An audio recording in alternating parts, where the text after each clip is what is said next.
کہ کیا آپ کا بچہ جب پیدا ہوا ہے اس کے بعد اس کے تھوڑے سے پاؤں جو ہیں، ایک پاؤں یا دو پاؤں ٹیڑھے ہیں، تو یہ آپ ویڈیو ضرور دیکھیں۔ میرا نام ڈاکٹر حفیظ احمد ہے، میں چائلڈ کنسلٹنٹ ہوں حفیظ احمد ہاسپٹل وہاڑی سے۔ یہ اکثر کافی سارا دیکھا گیا ہے کہ بچوں میں جو ہے ان کا ایک پاؤں یا بعض کا دونوں پاؤں جو ہوتے ہیں وہ تھوڑے سے جو ہے ٹیڑھے ہوتے ہیں۔ اس لیے والدین بہت پریشان ہوتے ہیں کہ فوراً کیا کیا جائے اور کہ پاؤں جو ہے بعد میں جا کے مسئلے مسائل پیدا نہ ہوں۔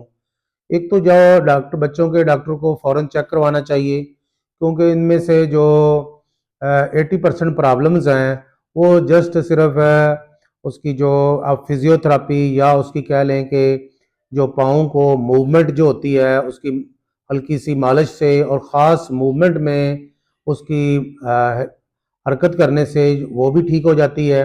اور یا سم ٹائمز جب ایسی صورتحال ہے کہ بہت ضروری ہے، بہت زیادہ ٹیڑھا ہے، تو اس میں ہم خاص قسم کا پلستر ایڈوائز کرتے ہیں۔ آپ وہ آ کے مشورہ لے سکتے ہیں، تو اس لیے یہ مسئلہ پرماننٹ آپ کا حل ہو سکتا ہے۔